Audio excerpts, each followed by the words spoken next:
Hola, muy buenas a todos. Esto es Living for Numbers y en esta ocasión vamos a ir con un tema de cálculo de varias conocido como derivadas parciales. En esta sesión vamos a ver lo que es la derivada parcial de primer orden y también lo que es la regla de cadena para una función de varias variables. Bueno, sin mucho más que agregar, empecemos. Una derivada parcial. Bueno, para ello tenemos que ver primero la función en varias variables. Por ejemplo, tengamos la siguiente función. F de xy igual a z. Entonces sabemos que z es una variable que va a depender tanto de x y tanto de y. ¿Y qué significa una derivada parcial? Bueno, sabemos que en cálculo 1 la derivada de la función en base de x iba a ser la derivada, por ejemplo, si la regla es correspondencia era x, la derivada de x. Y si lo hacemos en inversa, si tenemos una derivada de una función que dependía de y, va a ser también la derivada de y. ¿Qué quiere decir esto? Derivadas de una variable en concreto. Pero en una función de varias variables no tenemos una variable, sino tenemos dos o más. Entonces hay una regla práctica que se llama la siguiente. Cuando nosotros tenemos una función de varias variables, primero lo que va a cambiar es la denotación. Usualmente la derivada se denotaba así.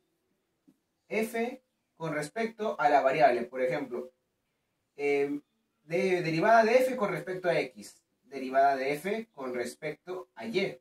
O derivada de f con respecto a z. Esta denotación de d va a cambiar y ahora se va a denotar de la siguiente manera. De esta, como pueden ver, para cada una de las variables que estén dentro de la función. ¿Esto qué quiere decir? Esto quiere decir que vamos a tomar solo a x, a y o a z o a la función que tengamos denotada como la variable de la función. En pocas palabras, imaginemos acá una función. Tenemos z igual x al cuadrado más y al cuadrado. Vamos a tratar de derivarlo con respecto a z. Bueno, perdón, vamos a tratar de derivarlo con respecto a x. ¿Qué va a pasar acá? Vamos a hacer el mismo procedimiento que hacemos en derivada de una variable.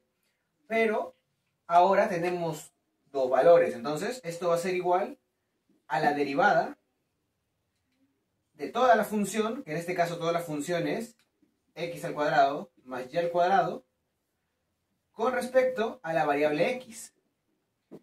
Y esto va a ser igual a la regla práctica que nos hace denotar que si hay más valores dentro de la función que no son la variable indicada, van a ser tomadas como constantes. ¿Esto qué quiere decir? La regla práctica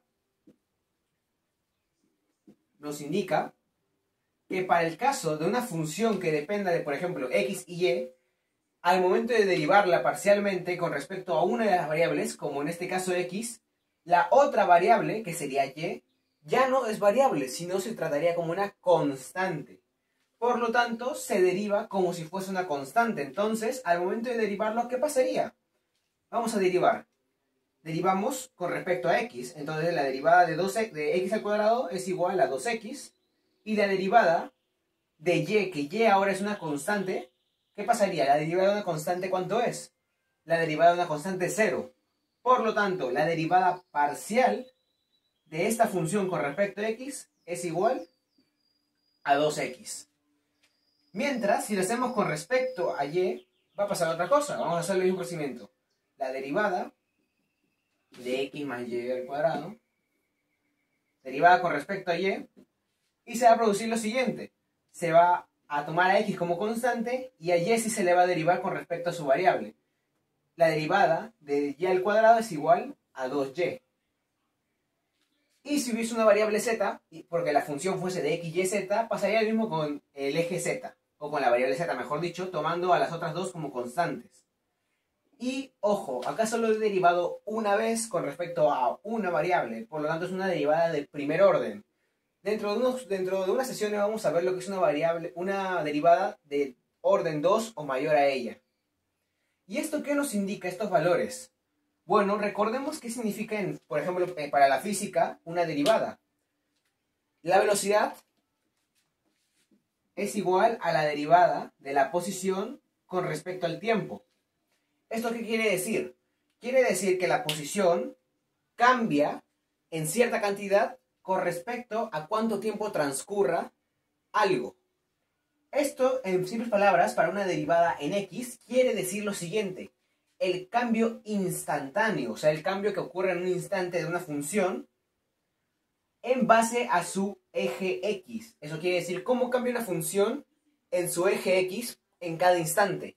Mientras, para el eje y, quiere decir lo mismo, pero en vez de x es para y. Va a decir cómo cambia una función con respecto al eje y en cada instante.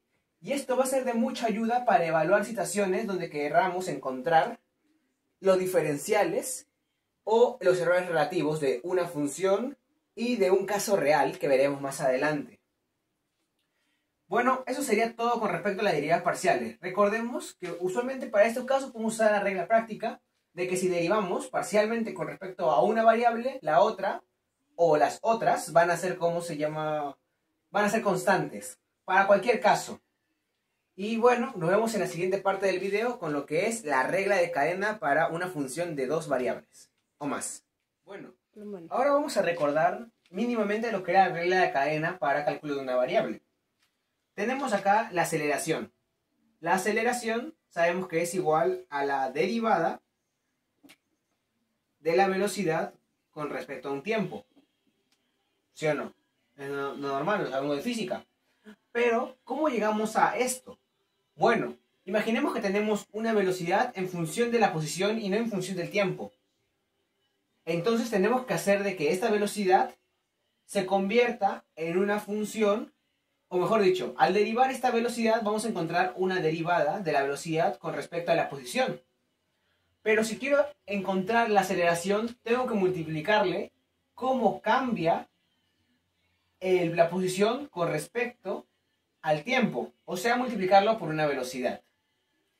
Esto, en simples palabras, se puede resumir a la siguiente regla. Si yo quiero la derivada de una función general con respecto a un dato general, tengo que seguir todo el camino para llegar. En este caso, para la velocidad, se hace la derivada de la velocidad con respecto a la posición, multiplicándolo por la derivada de la posición con respecto al tiempo. Usualmente estos no se aplican como cocientes, pero si se dan la coincidencia, al cancelar los diferenciales de x, nos queda de que diferencial de v está con respecto al diferencial de tiempo. Esto aplica en cálculo de una y ahora se preguntarán, ¿y por qué nos explicas esto? Porque el mismo procedimiento se va a utilizar para cálculo de varias variables. ¿Cómo? Bueno, digamos que tenemos la función f. Y sabemos de que f depende de dos variables, de x y de y. Pero x e y también dependen de dos variables, de u y de v.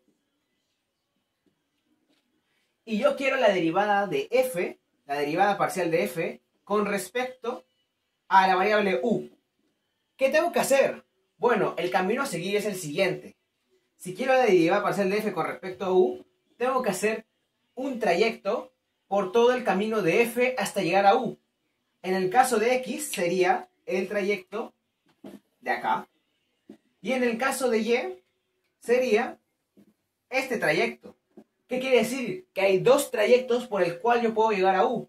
Y ustedes se preguntarán, ¿cuál elijo? La respuesta es los dos. Ahora se va a denotar la derivada parcial de la siguiente manera. Si yo quiero la derivada de la función f con respecto a u, tengo que ir primero por un camino. Para eso tengo que hacer la derivada parcial de f con respecto a x. Y después le multiplico la derivada parcial de x con respecto a u. ¿Y ahí acabó? No, tengo que agregarle el otro camino.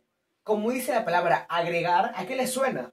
Exactamente, a la suma. Entonces vamos a hacer una suma de la derivada parcial de f con respecto a y. Y para hacer de que f esté con respecto a u, tengo que hacer la derivada parcial de y con respecto a u. Y me preguntarán, ¿es lo mismo para v? Exactamente. En cambio, que ahora ya no sé con respecto a u, sino con respecto a v. Y tenemos que igual hacer el mismo trayecto para llegar a v como para llegar a u. Y ahora, ¿cómo probamos que esto se cumple? Bueno, si asumimos de que se pueden trabajar como divisiones, derivada parcial de x con respecto a derivada parcial de x se pueden eliminar. Y las de y también. Quedándonos solo derivada parcial de f con respecto a la derivada parcial de u. Sumándole la derivada parcial de f con respecto a la derivada parcial de u. Y eso funciona como un análisis dimensional. Todo está en derivada parcial de f con respecto a derivada parcial de u. Por lo tanto, la suma nos va a dar exactamente diferencial de f sobre derivada parcial de u. Y eso sería lo que tenemos que realizar en una derivadas parciales.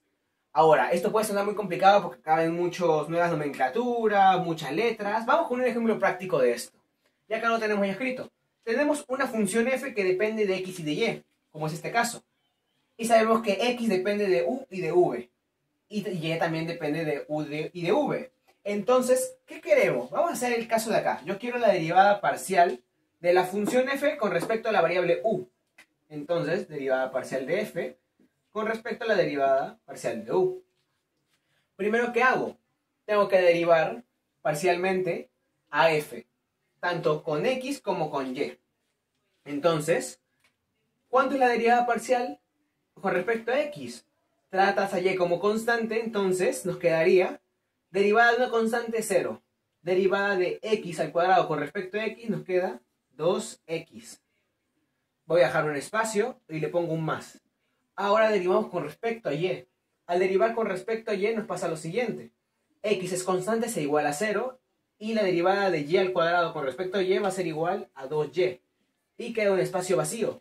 ¿Cuál va a ser ese espacio? Bueno, va a ser la derivada de cada una de las variables que contiene f. Pero este espacio es para la derivada de esa variable con respecto a la variable que pedimos al final, que en este caso es la variable u. Por lo tanto, acá tenemos que hacer la derivada parcial de x con respecto a u. ¿Cuál sería? V trabaja como constante, entonces la derivada de una constante es 0 y la derivada de u es igual, con respecto a u, es igual a 1. Entonces, aquí se va a multiplicar por 1. Mientras que por esta parte también tenemos que hacer la derivada parcial de y con respecto a u. Entonces denotamos lo siguiente, derivada parcial de y con respecto a u. Y trabajamos como v si fuera constante. Entonces la derivada de 2v, la derivada de v es 0, 2 por 0, 0. Y nos queda la derivada de u. La derivada de u es igual a 1. 1 por 1 medio nos queda entonces que la derivada de y con respecto a u es igual a 1 medio. Por lo tanto, acá lo cambiamos por 1 medio. Y efectuamos. Finalmente podemos concluir de que la derivada parcial de la función f con respecto a la variable u va a ser igual 2x por 1 va a ser igual a 2x. Y 2y por 1 medio va a ser igual a y, ya que el 2 multiplicando con el 2 dividiendo se cancelan. Por lo tanto, la derivada parcial con respecto a u es igual a 2x más y. Y esta es la forma como se calcula una derivada parcial. ¿Y qué quiere decir esta derivada parcial? Quiere decir la razón con la que cambia algo con respecto a un elemento. Imaginémonos que tenemos que f es igual a un humano. X y y son igual al peso y a la altura. Y u y v es igual al tiempo y a la posición, a la localización de la persona. Entonces, digamos que u es el tiempo. ¿F qué quiere decir? F quiere decir la persona. La derivada de f con respecto a x quiere decir cómo cambia la persona con respecto a su altura. La derivada parcial de f con respecto a y, cómo cambia la persona con respecto a su peso. Y la derivada parcial de la altura con respecto a u es cómo cambia tu altura en un tiempo. Y la derivada parcial de y con respecto a u es cómo cambia tu peso con un tiempo. Entonces, si quiero hacer cómo cambia mi persona con respecto al tiempo, debo calcular cómo cambia primero mi persona con respecto a mi altura, con respecto a mi peso, y cómo cambian esas dos con respecto al tiempo. Si se dan cuenta esta analogía, es exactamente lo que podemos ver acá. Aquí sería cómo cambia mi altura con respecto al tiempo. Acá sería cómo cambia cómo cambia mi persona con respecto a mi altura, cómo cambia mi altura con respecto al tiempo. Se van las alturas y me queda cómo cambia mi persona con respecto al tiempo. Cómo cambia mi persona con respecto a mi peso. Cómo cambia mi peso con respecto al tiempo. Se van los pesos y me queda cómo cambia mi persona con respecto al tiempo. Un ejemplo práctico y sencillo, creo yo. Bueno, eso sería todo por hoy. Espero nos encontremos en otra oportunidad. No olvides dejar tu like, suscribirte para el canal, tocar la campanita, dejar tu comentario en la cajita de comentarios y nos vemos en otra ocasión con más ejercicios. Muy buenas y chao, chao.